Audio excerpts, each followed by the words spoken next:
দশম শ্রেণী। আজকে আমাদের আলোচনার বিষয় হচ্ছে স্নায়ুতন্ত্র। আমি তোমাদের নতুন পাঠ হিসাবে আস্তে আস্তে যতটা সম্ভব ভেঙে ভেঙে বুঝিয়ে দেওয়ার চেষ্টা করছি, এবং যতটা আলোচনা হবে ডেসক্রিপশনে লিঙ্ক দিয়ে দেবো, মানে প্রশ্ন উত্তরগুলো পেয়ে যাবে। ঠিক যতটা আলোচনা করব তার মধ্যে প্রশ্ন উত্তর। দেখো, আজকে আমাদের স্নায়ুতন্ত্র জানতে এসে আমাদের জানতে হবে যে স্নায়ুতন্ত্র কি, তন্ত্রটা কি, স্নায়ু কি, স্নায়ুতন্তু কি, এইগুলো যদি আমরা ভালো করে বুঝতে পারি চ্যাপ্টারটা ভালো করে বুঝতে পারবো। এখন আমাদের স্নায়ুতন্ত্রের সংজ্ঞাটা আমাদের বলছে যে স্নায়ু কোষ নিয়ে গঠিত। হ্যাঁ, কিছু তো আমাদের সমগ্র শরীরটা তো কিছু কিছু অনেক কোষ নিয়ে গঠিত হয়। তা কোষ কাকে বলে আমরা আগে জেনে এসেছি ক্লাস 7-এ 6-এ। এখন আমাদের স্নায়ু কোষ নিয়ে গঠিত হবে এবং একটা তন্ত্রের মধ্যে দিয়ে প্রাণীদেহের উদ্দীপনা গ্রহণ হবে এবং উদ্দীপনার সাড়া দেওয়া, এই যে একটা পরিবেশের সঙ্গে ভারসাম্য রক্ষা এবং দেহের বিভিন্ন যন্ত্র এবং তন্ত্রের মধ্যে একটা সমন্বয় সাধন, তাকেই বলে, যে করে তাকেই বলে স্নায়ুতন্ত্র। তো স্নায়ুতন্ত্র হলো স্নায়ু কোষ দ্বারা গঠিত যে তন্ত্রের মাধ্যমে প্রাণী দেহের উদ্দীপনা গ্রহণ এবং উদ্দীপনা সাড়া দেয়, তাকে আমরা স্নায়ু কোষ বলি।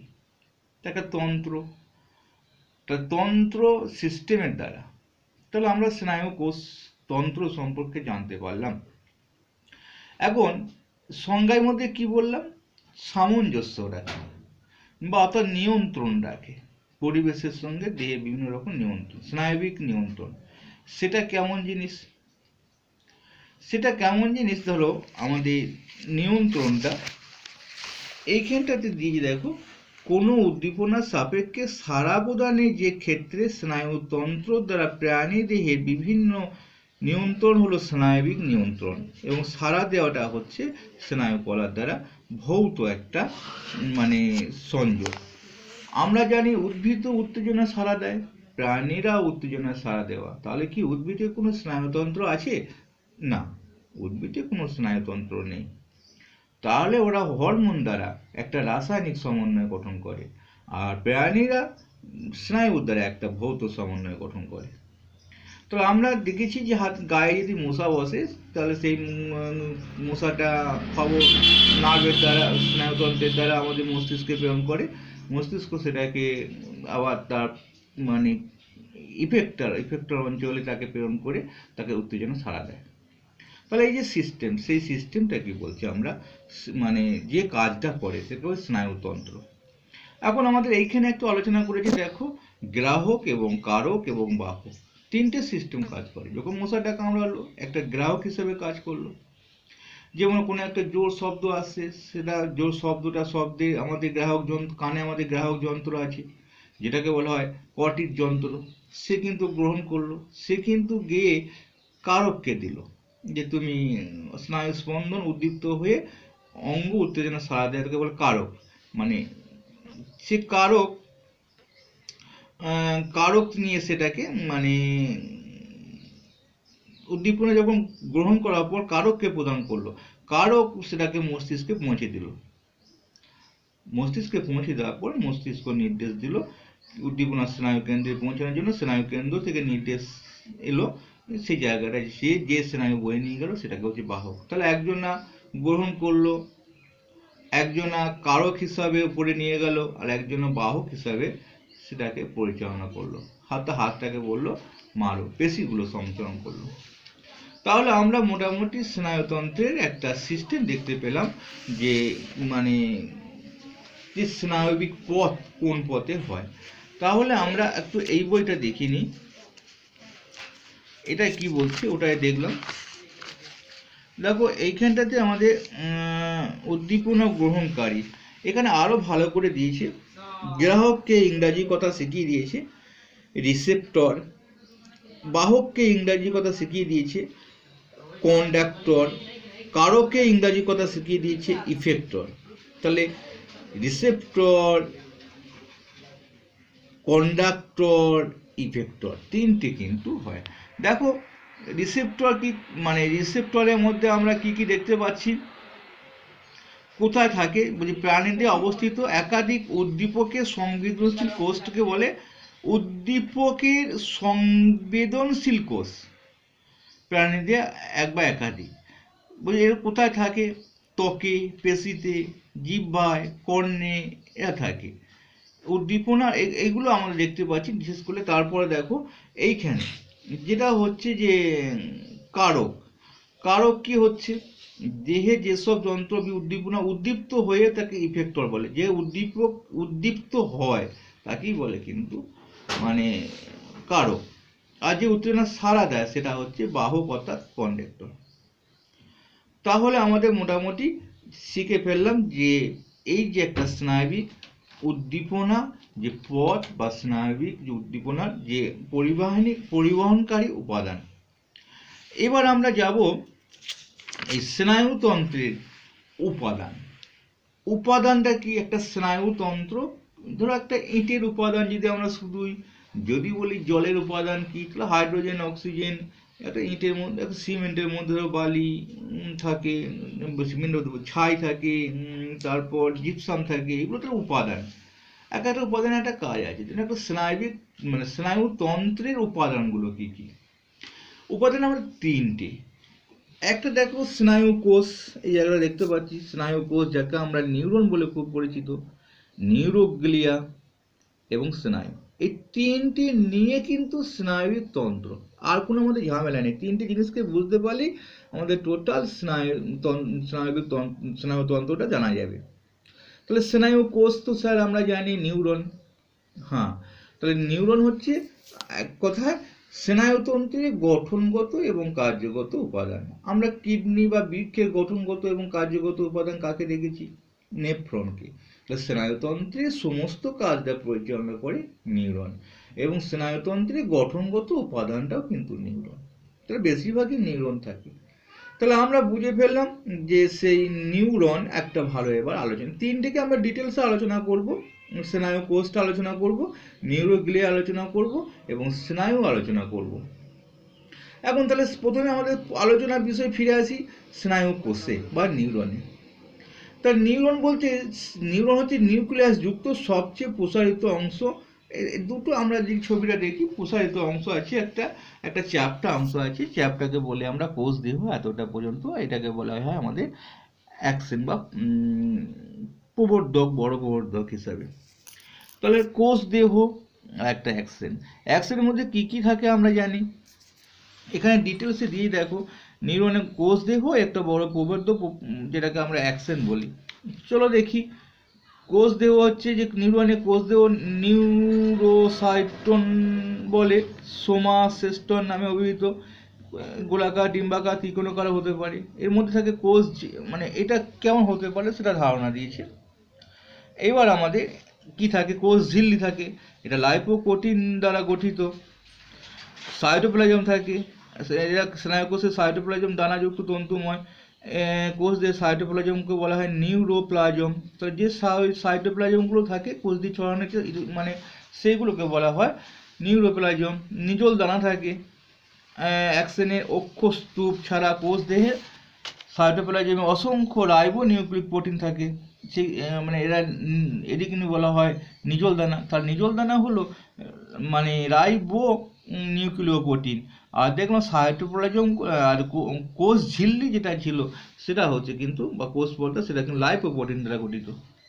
তাহলে আমরা দেখতে পেলাম যে কি কি আলোচনা, নিউরোফাইব্রিল থাকে, কোষ দিয়ে সাইটোপ্লাজম অসংখ্য সূক্ষ্ম সূত্রকার ডেন্ড্রনের দিক থেকে অ্যাকশনের দিক পর্যন্ত বিস্তৃতকে নিউরোফাইব্রিল বলে। তাহলে আমরা নিউরোফাইব্রিল দেখতে পেলাম, এখানে অপশনটা দিয়েছে নিউরোফাইব্রিল, সুতোর মতো অংশটা। তারপরে Golgi body, cytoplasm Golgi body, অন্তঃকোষীয় জালক দেখতে পাওয়া যায়। সেন্ট্রোজোম, এটা অনুন্নত নিষ্ক্রিয় থাকে সেন্ট্রোজোমটা। কোন কোষে সেন্ট্রোজোমটা নিষ্ক্রিয় সেটা কিন্তু আমরা বুঝতে পারলাম যে স্নায়ু কোষে। তারপরে যে প্রবোধক, প্রবোধকের মধ্যে থাকে অ্যাকশন হিলক, মানে যেই জায়গাটা দেখতে পাচ্ছি। তাহলে আমরা এই যে অ্যাকশন গোটাটা এবং অ্যাকশন হিলক, অ্যাকশনের মধ্যে অনেক কিছু থাকে। সোয়ান কোষ থাকে,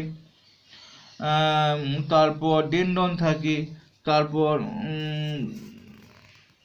র্যাব হেয়ারে পর্ব থাকে, অ্যাকশনের মধ্যে অনেক কিছু থাকে, যেটা আমরা মোটামুটি কোষ সম্পর্কে বা নিউরন সম্পর্কে যেটা আমরা দেখতে পাচ্ছি যে অক্ষতন্তু, মাইলিন আবরণ, নিউরোলিয়া, র্যাব হেয়ারে পর্ব, আমাদের খুব ছবি পড়ে যে একটা নিউরনের ছবি আঁকে অ্যাকশন নিউরোলিমা দেখাও। আমি আগে তোমাদেরকে ভিডিওর মধ্যে শুধু ছবিটা এঁকে বুঝিয়ে দিয়েছি, দেখে নিতে পারো। এখন আমাদের পরবর্তী আলোচনা, নিউরনের কোনো ভাগ আছে? হ্যাঁ, অবশ্যই। স্নায়ুকোষ তো উদ্দীপনা গ্রহণ করে এবং উদ্দীপনা সাড়া দেয়। তাহলে নিউরনের ভাগ অবশ্যই আছে, একটা খবর নিয়ে যাবে, একটা খবর দেবে। আর একটা, এই চিত্রটা দেখো, ভালো বুঝতে পারবে। এটাকে ত্বক, চামড়ায় হয়তো মশা কামড়াচ্ছে, খবর নিয়ে গেল। খবর নিয়ে গিয়ে পরবর্তী আমাদের ডেন্ডনের সঙ্গে পরবর্তী নিউরনের সঙ্গে যখন নিউরনের সংযোগ হচ্ছে, দেখো সেই জায়গাটা একটা নিউরনের সঙ্গে নিউরন সংযোগ, একটা কিন্তু এই নিউরনের সঙ্গে অ্যাকশন হিলের সংযোগ। তা খবরটা কিন্তু কিন্তু বলছে, দেখো যখন নিউরনের সঙ্গে নিউরনের সংযোগ, মানে নিউরনের সঙ্গে এই জায়গাটাকে আমরা বলি প্রান্ত সন্নিকর্ষ বা সাইনাপস। অর্থাৎ একটা নিউরনে যখন শেষ আর একটা নিউরনের শুরু, তাকে বলি আমরা সাইনাপস, সেই জায়গাটাতে, বা প্রান্ত সন্নিকর্ষ বাংলায় বলে। দেখো এটা ডেনড্রাইটগুলো ছিল, কোষ দেহের সঙ্গে কোষ দেহ অ্যাটাচ হচ্ছে। খবরটা আবার মনে করে এখানে কোষ দেহের সঙ্গে কোষ দেহ অ্যাটাচ হচ্ছে। তাহলে একটা কোষ দেহের সঙ্গে যখন কোষ দেহ অ্যাটাচ হচ্ছে, এই যে সিস্টেমটা, এই সিস্টেমটা চলে যাবে কেন্দ্রীয় স্নায়ুতন্ত্রে। এই যখন ডেনড্রাইটের সঙ্গে যখন অ্যাকশন আসবে, তখন খবরটা কিন্তু প্রেরণ হবে। তাহলে একটা উদ্দীপনা গ্রহণ করে নিয়ে যাচ্ছে আজ্ঞাবহ, এটা সংজ্ঞাবহ, আর যখন আদেশ আসছে সেটা কিন্তু কোষদেহ এবং অ্যাকশন হিলোকের সম্পর্ক থাকবে, এটা সেটা দিয়ে কিন্তু আদেশ আসছে। আর যেটা সংযুক্ত করছে সেটাকে বলা হচ্ছে সহযোগী নিউরন। তাহলে একটা ভাবে খবর বয়ে যায়, একটা খবর নিয়ে আসে। তাহলে আমরা মোটামুটি বুঝতে পারলাম যে নিউরনে প্রকারভেদ হচ্ছে সংজ্ঞাবহ আর একটা আজ্ঞাবহ। একটা হচ্ছে সেন্সারি, একটা হচ্ছে মোটর নিউরন, যেটা মোটর মানে আজ্ঞা বহন পালন করবে, আর একটা যেটা উপরে নিয়ে যাবে খবর কেন্দ্রীয় স্নায়ুতন্ত্রে, সেটা সেন্সারি। আর যেটা যুক্ত করবে অবয়বের সঙ্গে, সেটা সহযোগী নিউরন। তাহলে আমাদের আলোচনার বিষয়, আমাদের যে নিউরন সম্পর্কে সেন্সারি নিউরন এবং আজ্ঞাবহ নিউরনে একটা পার্থক্য দিয়েছে, দেখে নিতে পারো। এখন আমাদের আলোচনার বিষয় হচ্ছে আর একটা যাব, নিউরোগ্লিয়া। স্যার আপনি বললেন যে স্নায়ুতন্ত্র, স্নায়ু কোষ বা নিউরন এবং নিউরোগ্লিয়া এবং স্নায়ু নিয়ে গঠিত। তাহলে আমাদের তো স্নায়ু কোষ সম্পর্কে মোটামুটি বুঝতে পারলাম, এবং আমাদের নিউরোগ্লিয়া সম্পর্কে বলে দিন। ওর কাজটাই বা কি, স্নায়ুতন্ত্রে থাকি বা কেন? সিমেন্টের মধ্যে না জিপসাম সার জল, মানে এটা এই কাজ করে, জল টানতে সাহায্য করে বা তাড়াতাড়ি শুকোতে সাহায্য করে। তাহলে স্যার স্নায়ুতন্ত্রের মধ্যে আপনি বললেন নিউরোগ্লিয়া আছে, তাহলে ওর কাজটা কি? হ্যাঁ, নিউরোগ্লিয়া কাজই হচ্ছে, স্নায়ুতন্ত্র তো লম্বা প্রবর্ধক হিসাবে মস্তিষ্কে চলে যাচ্ছে, একটার পর একটা সংযুক্ত হয়ে, ওদের দেখাশোনাটা করবে কি? ওদের দেখাশোনা অর্থাৎ ওদেরকে ভালো রকম খাবার দেওয়া, পুষ্টি যোগানো, এর কাজটাই কিন্তু করে কিন্তু ওর পাশাপাশি থেকে নিউরোগ্লিয়া। দেখো নিউরোগ্লিয়া কিন্তু বলছি যে খুব সুন্দর একটা ভাষা। নিউরোগ্লিয়া কিন্তু স্নায়ু কোষের মতো দেখতে, ও কিন্তু কোনো আজ্ঞা বহন করতে পারে না, ও কিন্তু কোনো সংজ্ঞা বহন করতে পারে না, কিন্তু পারে কি? পারে ওই যে নিউরনগুলোকে দেখাশোনা করতে, অর্থাৎ ওদের পুষ্টি যোগাতে, ওদের ভালো মন্দটা বুঝতে। তাহলে নিউরোগ্লিয়া কাজই হচ্ছে কিন্তু স্নায়ু কোষ, এটা নিউরন ছাড়া স্নায়ু কলা, স্নায়ুতন্ত্রে নিউরোগ্লিয়া পরিচিত, পরবর্তীত যোগ কলা স্নায়ুতন্ত্রের ধারক কোষ হিসেবে কাজ করে। আর 90% কিন্তু নিউরোগ্লিয়া, স্নায়ুতন্ত্রের মোট 90% আমাদের নিউরোগ্লিয়া থাকে, 10% থাকে কিন্তু আমাদের মানে ওই নিউরন, শুধু মানে নিউরন। আর এই গতিটা সেকেন্ডে 150 থেকে প্রায় 200 মিটার পর্যন্ত স্পন্দনের গতি স্নায়ু কোষে। আমি সেটা কোন জায়গায় আছে আমি দেখিয়ে দিচ্ছি। তাহলে আমাদের নিউরোগ্লিয়া সম্পর্কে ধারণা পেলাম যে স্নায়ু কোষের মধ্যে থাকেন নিউরন এবং নিউরোগ্লিয়া। নিউরনের কাজ হচ্ছে সংজ্ঞা বয়ে নিয়ে যাওয়া, উত্তেজনা সাড়া দেওয়া, আর নিউরোগ্লিয়ার কাজ হচ্ছে দেখাশোনা করা। আর থাকলো একটুখানি স্নায়ু বা নার্ভ। স্নায়ু বা নার্ভটা কি? বলছি যেও যোগ কলার আবরণ দ্বারা গঠিত স্নায়ুতন্ত্রকে সাধারণভাবে মানে বলে যে নাট। বলতে সবচেয়ে ভালো সংজ্ঞাটা বুঝে নাও, রক্তবাহ সমন্বিত এবং পেরিনিউরিয়াম নামক যোগ কলার আবরণ দ্বারা গঠিত এক স্নায়ুতন্ত্র বা স্নায়ুতন্তু বা স্নায়ু গুচ্ছকে। তাই আমি এক গুচ্ছ স্নায়ুতন্ত্রকে আমি নিলাম, মানে সেই এক গুচ্ছ থাকলে তার শক্তিশালী বেশি হয়, খবর মস্তিষ্কে খুব দ্রুত প্রেরণ হয়। আমরা যদি এই ছবিটা একবার দেখি নিই, দেখো এইখানে স্নায়ু নিউরোগ্লিয়া সম্পর্কে খুব ভালো আলোচনা করেছে, আমি একটু পড়ে দিয়ে শুনে নাও। বলছি নিউরন ছাড়া বহু না, স্নায়ুটা নিয়ে আমার আলোচনা বিষয় আছে, ওটা আগে পড়লাম 90% জল নিউরোগ্লিয়া কোষ থাকে। একটি আদর্শ স্নায়ুতে অসংখ্য থাকে স্নায়ুতন্তু, একটু আগেই বললাম স্নায়ুতন্তু দ্বারা মানে অসংখ্য স্নায়ুতন্তু বা স্নায়ুগুচ্ছ দ্বারা থাকে একাধিক। তাহলে অসংখ্য স্নায়ুতন্তুকে আমরা তন্তু থাকবে, রক্তবাহ থাকবে, লসিকাবাহ থাকবে, ফ্যাট কোষ, 3টি যোগ কলার আবরণ থাকবে। প্রতিটি স্নায়ুতন্তু এখানে কিন্তু মনে রাখবে, প্রতিটি স্নায়ুতন্তু এন্ডোনিউরিয়াম নামক পাতলা যোগ কলার আবরণে আবৃত থাকে। তাহলে এইটা হচ্ছে মানে এন্ডোনিউরিয়াম নামক পাতলা যোগ কলা। দেখো এইখানটা প্রতিটা স্নায়ুতন্তু এন্ডোনিউরিয়াম দা থাকলো, এর মধ্যে এটা ঢুকে যাবে। তারপরে কি বলছে দেখো, এন্ডোনিউরাম আবৃত কতগুলো স্নায়ুতন্তু আবার পেরিনিউরামরা, অর্থাৎ এইগুলোর তো মধ্যে এন্ডোনিউরাম মানে এন্ডোনিউরিয়াম আবৃত্তি ঢাকা ছিল, এইগুলো আবার এন্ডোনিউরামগুলোকে আবার একটা পর্দা দিয়ে ঢাকা থাকবে, সেটা হচ্ছে পেরিনিউরিয়াম নামক যোগ কলা। তাহলে এখানে এইটা হচ্ছে পেরিনিউরন যোগ কলা। তাহলে এটা ঢাকা থাকলো এন্ডোনিউরিয়াম, তারপরে পেরিনিউরাম তাকে ঢাকা দিল, তারপর পেরিনিউরামকে আবার ঢাকা দিল ফ্যাসিকুলাস, এটা হচ্ছে ফ্যাসিকুলাস। আর ফ্যাসিকুলাসের বাইরের দিকে এপিনিউরাম নামক একটা যোগ কলার আবরণ থাকে, আর ফ্যাসিকে ঢাকা দিল অ্যাপি, এটা হচ্ছে অ্যাপি। তাহলে একটার পর একটা আবরণ তৈরি হচ্ছে। প্রথম আবরণ এন্ডো, যেগুলোর মধ্যে থাকবে স্নায়ুতন্তু, রক্তবাহ, লসিকা। রক্তবাহটা এই জায়গায় থাকে, অর্থাৎ এপিনিউরাম নামক যোগ কলার আবরণে আবৃত থাকে, গঠন করে, তখন সেই জায়গাটা যখন এপিটার মধ্যে কিন্তু থাকছে রক্তবাহ। কিন্তু এই সংজ্ঞা প্রথমে দিয়ে দিয়েছে, কিন্তু আমরা দেখে নিয়েছি স্নায়ুতন্তু থাকছে এখানে, লসিকাবাহ থাকছে এখানে, তাকে ঢাকা দিচ্ছে, তার ভিতরে আবৃত তৈরি হচ্ছে এন্ডোনিউরিয়াম। বেশ অনেকগুলো এন্ডোনিউরিয়াম হয়ে গেল, তাকে একটা পর্দা দিয়ে তৈরি করছে, সেটা হচ্ছে পেরিনিউরিয়াম। অনেকগুলো পেরি হয়ে গেল, একটা দুটো তিনটে। এই পেরিকে আবার ঢাকা দিচ্ছে ফ্যাসিকুলাস, এই ফ্যাসিকুলাস মধ্যে আবার ঢাকা দিচ্ছে এপিনিউরিয়াম। তাহলে এইগুলো নিয়ে গঠন হচ্ছে আমাদের কি স্নায়ু, শুধু স্নায়ু থাকছে, স্নায়ু আমাদের ছবিটা হচ্ছে স্নায়ু। তাহলে এপিনিউরামের মধ্যে কিন্তু যোগ কলার মধ্যে আবরণ থাকে স্নায়ু গঠন, এই স্তরেই থাকে রক্তবাহ, লসিকাবাহ। আগে থাকতো স্নায়ু তন্তু, শুধু তন্তু দিয়ে এপিনিউরাম থাকতো। তাহলে আমরা বুঝলাম যে একটা স্নায়ুর গঠন কেমন করে হয়, অনেকগুলো জামা পরানো হয়, এক একটা যা পেঁয়াজের মতো। যাক, আমি মোটামুটি আজকের মধ্যে এখানে একটা পার্থক্য দেখে নিতে পারো, মস্তিষ্ক এবং সূচনাকাণ্ড কী কী আছে, স্নায়ু কোষ ও স্নায়ুতন্ত্রের সম্পর্কটা। আবার দেখা হবে এরকম কোনো ভিডিও নিয়ে।